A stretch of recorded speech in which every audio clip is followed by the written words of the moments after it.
વડાપ્રધાન નરેન્દ્રભાઈ મોદીના નેતૃત્વ હેઠળની ભારતીય જનતા પાર્ટીની સરકારે પિયુષ ગોયલજીએ જે બજેટ રજૂ કર્યું છે એને ગુજરાતની જનતા વતી ખૂબ ખૂબ આવકારું છું અને વડાપ્રધાન, કેન્દ્રીય કેબિનેટ સૌનો ખૂબ ખૂબ આભાર માનું છું, ધન્યવાદ આપું છું. કારણ કે આ વખતનું આ બજેટ એ નીતિ સાફ, નિયત, સ્પષ્ટ અને અટલ નિષ્ઠા પણ અટલ એ સાથેનું આ બજેટ છે કે જેમાં દેશના કરોડો ભારતીયવાસીઓમાં કિસાનો, ગ્રામીણ વસ્તી, અસંગઠિત ક્ષેત્રના કામદારો, સંગઠિત ક્ષેત્રના કામદારો, યુવાનો, મહિલાઓ, વેપારીઓ, કરદાતાઓ બધાને આવરી લઈને કીડીને કણ અને હાથીને મણ એ પ્રકારની રાહત યોજનાઓ આપીને હું એમ માનું છું કે વડાપ્રધાને સાચા અર્થમાં સૌનો સાથ, સૌનો વિકાસ અને નયા ભારતના જે નિર્માણની નીંવ મૂકી છે એ વાસ્તવમાં આ બજેટમાં સ્થાપિત થાય છે. આ બજેટમાં એના સંકેતો મળે છે. ઇન્ટ્રીમ બજેટ, ઘણી બધી નવી યોજનાઓ, જાહેરાતો એ કેન્દ્રની ભાજપની સરકાર અને આ ચૂંટણીના વર્ષમાં દેશહિત અને રાષ્ટ્રહિત આ બંનેને સર્વોપરી રાખીને આ બજેટ બનાવવામાં આવ્યું છે. સૌપ્રથમ પ્રધાનમંત્રી કિસાન સન્માન યોજના એ પહેલી વખત ખેડૂતો માટે સીધી અસરથી લાભ થાય. ખેડૂતોને દરેકના ખાતામાં 6,000 રૂપિયા કે જેથી કરીને નાના અને સીમાંત ખેડૂતો જેમની 2 હેક્ટરથી ઓછી જમીન છે એવા બધા લોકોને ડાયરેક્ટ સપોર્ટ સ્કીમ હેઠળ રૂપિયા 6,000નું જે રાહતનું પેકેજ આપ્યું છે અને 6,000 આખા વર્ષમાં એમને મળી જાય અને એ રીતે ખેડૂતને ખૂબ મોટો ટેકો આપી અને દુષ્કાળ, અછત, કોઈ પણ સાવકારો પાસેથી ઊંચા ભાવે વ્યાજે પૈસા ન લેવા અને કિસાનોને એક રાહત કરતું પેકેજ વડાપ્રધાને ડિક્લેર કર્યું છે. ગુજરાતના 36 લાખ ખેડૂતોને આનો સીધો લાભ થશે. આ વખતે રાહતમાં ગુજરાતની સરકારે પણ 45 તાલુકાના લગભગ 20 લાખ ખેડૂતોને આપણે 12,000 રૂપિયા, 10 થી 12,000 રૂપિયા જે આ રીતે જ ઇન્ટ્રીમ સપોર્ટ આપણે કર્યો છે અને વધારાનું કેન્દ્રની સરકાર દ્વારા 6,000 રૂપિયા આ લોકોને મળશે. એટલે ગુજરાતના 36 લાખ ખેડૂતો, જેમાં 96 તાલુકાના ખેડૂતોને રાહત પ્લસ આ 6,000 મળશે અને બાકીના ખેડૂતોને પણ 6,000 રૂપિયા સપોર્ટ તરીકે મળશે. બીજી યોજના કામધેનુ આયોગની રચના અને ગાયની રક્ષા, ગાયની જેનરિક જેને કહીએ કે ગાય, એની ઓલાદ, એની ફસલ, એની દૂધ દેવાની ક્ષમતા એ વધારવા માટે પશુપાલન ઉદ્યોગને એમને સપોર્ટ કરવા માટે જેનેટિક અપગ્રેડેશન આ કરીને ઉત્પાદકતામાં, દૂધની ઉત્પાદકતામાં મોટો ફાયદો સરકારને મળશે, રાજ્યને મળશે, દેશને મળશે અને 2% એમની જે લોનમાં રાહત પશુપાલક અને મત્સ્ય ઉદ્યોગ ઇન્ટરેસ્ટ સબસિડી જે આપી છે એનાથી પણ રાહત થશે ને એને આવકારું છું.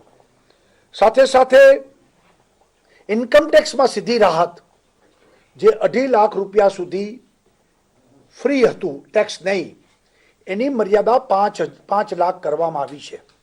જેથી કરીને મધ્યમ વર્ગના લોકો, કર્મચારીઓ, કર્મયોગીઓ, પ્રાઇવેટ અને સરકારી ક્ષેત્રમાં કામ કરનારા બધા લોકોને ખૂબ મોટી રાહત ઇન્કમટેક્સમાં આપી છે, જેનો લાભ દેશના મોટા ભાગના મધ્યમ વર્ગના લોકોને મળશે. ધારણા 3 લાખની હતી કે 2.5 લાખના 3 લાખ કરશે, એને બદલે સવાયું 5 લાખ કરી આપ્યા. એટલે એક બહુ મોટી વાત કરી છે અને ગુજરાતના લગભગ જેને કહીએ હવે 3 કરોડ નાગરિકોને આનો સીધો લાભ આપને મળશે અને આ બહુ મોટી રાહતની વસ્તુ જાહેર કરી છે. ખૂબ ખૂબ ધન્યવાદ આપું છું. અને સાથે સાથે વધારાના 1.5 લાખ એટલે કે 6.5 લાખ 1.5 લાખ વધારાના જે કંઈ ઇન્વેસ્ટ કરશે લોકો, તો એમાં પણ ઇન્કમટેક્સ લાગશે નહીં. એટલે રોકાણ ઉપરનું વ્યાજ મુક્ત અને સાથે સાથે ટેક્સ ફ્રી, એટલે 1.5 લાખ સુધીનું રોકાણ, 5 લાખ સુધીનું ઇન્કમટેક્સ ફ્રી, કુલ 6.5 લાખ સુધીનું એને જો ઇન્કમટેક્સ ભરવો ન પડે એ પ્રકારની જોગવાઈ આ કેન્દ્રની સરકારે કરી છે. પ્લસ સ્ટાન્ડર્ડ ડિડક્શન 40,000નું વધારીને 50,000 સુધી કર્યું છે, જેથી કરીને વ્યાજની જે લોકોને આવક છે એ લોકોને પણ ડિડક્શનથી મોટો લાભ થશે. ટીડીએસમાં પણ 40 સુધીની રાહત કરી છે. ભાડાની આવકોમાં પણ એમને પણ ટીડીએસમાંથી રાહત કરી છે. અને 24 કલાકમાં આઈટી રિટર્નની પ્રક્રિયા પૂરી થાય, જેથી ટ્રાન્સપરન્સી, ઇન્કમટેક્સ કર્મચારી કચેરીની કોઈ પણ જાતની તકલીફ ન હોય અને ટ્રાન્સપરન્સી સાથે 24 કલાકમાં રિટર્ન ક્લિયર થાય, પ્રક્રિયા પૂર્ણ થાય, એ જોગવાઈ પણ સારામાં સારી આ દેશમાં થઈ છે. એવી જ રીતે શ્રમિકો માટે, જે લોકો શ્રમ માન ધન ઇન્ફોર્મલ સેક્ટરમાં કામ કરતા લોકોને ધ્યાનમાં રાખીને 60 વર્ષ પછી 3,000ના માસિક પેન્શન દ્વારા અનઓર્ગેનાઇઝ સેક્ટરને 10 કરોડ શ્રમયોગીઓને એનાથી લાભ મળશે, પેન્શન મળશે. અને જે ઓર્ગેનાઇઝ સેક્ટરમાં કામ કરે છે એ તમામ લોકોને આ કેન્દ્રની સરકારે શ્રમિકોને લાભ આપ્યો છે કે જે અંતર્ગત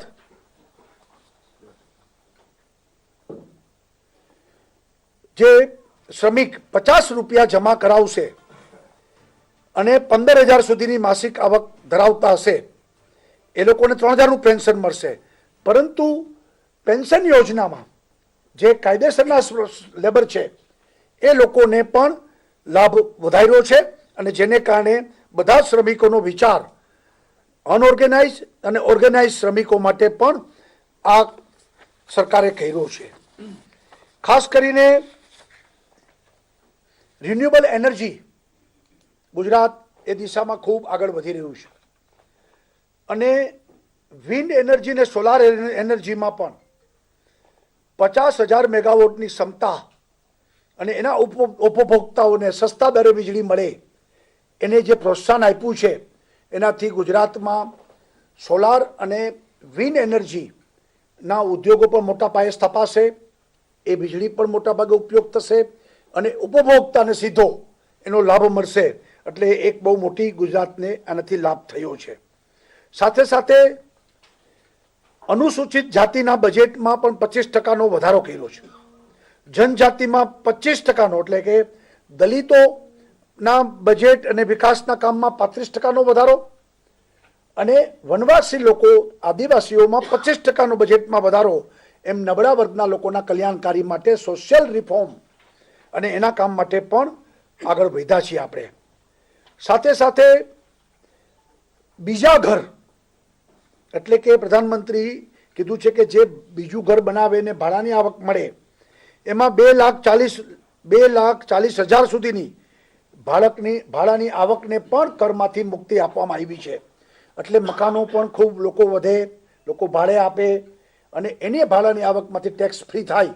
આ પ્રકારની યોજના કરીને 2022 સુધીમાં બધા લોકોને મકાન પ્રાપ્ત થાય એ દિશામાં પણ વ્યવસ્થિત પ્રયત્ન આ બજેટમાં દેખાઈ આવ્યો છે.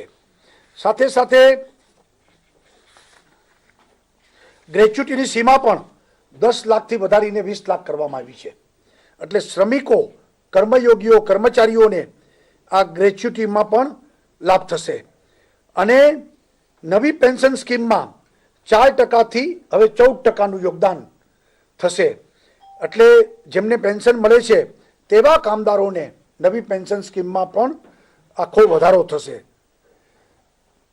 ડિજિટલ ઇન્ડિયા માટે પણ કેન્દ્રની સરકારે વિશેષ ધ્યાન આપ્યું છે. 1 લાખ ગામડાઓને ડિજિટલ બનાવવામાં આવશે અને કનેક્ટિવિટી વધારીને આપણે ડિજિટલ અને ટેકનોલોજીનો મેક્સિમમ ઉપયોગ અને એના દ્વારા વિકાસ એ આપણે આગળ વધારી રહ્યા છીએ. આંગણવાડી અને આશા વર્કરોની બહેનોમાં 50% વધારો એ પણ એક મોટી બાબત છે. અને સાથે સાથે સગર્ભા અને ગર્ભવતી બહેનો માટે પીએમ માતૃ યોજના અને 26 દિવસની મેટર્નિટી લીવ એને પણ પ્રાવધાન કર્યું છે. દેશની સુરક્ષા માટે 3 લાખ કરોડથી વધુ બજેટ ફાળવ્યું હોય તો હું એમ માનું છું કે આ પહેલી સરકાર છે. અને ડિફેન્સમાં ભારત ક્યાંય પાછું ન રહે એને પણ આપણે એ દિશામાં આ બજેટને મૂલવી શકીશું. Physical social infrastructure, ease of living અને quality of science oriented education ઉપર પણ આ બજેટમાં ભાર મૂક્યો છે. ઇલેક્ટ્રિક વ્હીકલ જેથી પોલ્યુશન ફ્રી અને ક્લીન ગ્રીન ઇન્ડિયાનો કન્સેપ્ટ એને પણ આગળ વધારવા માટે આ બજેટમાં ઉલ્લેખ કરવામાં આવ્યો છે. અને વિલેજ ઇન્ડસ્ટ્રીઝને બૂસ્ટઅપ આ બજેટમાં કરવામાં આવ્યું છે. સાગરમાલા પ્રોજેક્ટ ગુજરાતને બહુ મોટો લાભ થવાનો છે, કારણ કે મોટો દરિયા કિનારો આપણો છે. અને ખાસ કરીને સામુદ્રિક યાતાયાત એટલે આપણે પણ રોરો ફેરી સર્વિસ એને પણ આપણે અપગ્રેડ કરીએ છીએ. અને દિશામાં આપણે આગળ વધશું તો ગુજરાતને એમાં પણ લાભ થશે. ગરીબી, કુપોષણ, નિરક્ષરતા અને એ બધામાંથી મુક્ત થઈ અને technology driven, high growth, equitable, transparent સોસાયટીનું નિર્માણ કરવા માટેનું આ બજેટ સ્પષ્ટ દેખાઈ આવે છે. અને આવનારા દિવસોમાં નવા ભારતના નિર્માણ માટે આ બજેટ ખૂબ ઉપયોગી બનશે.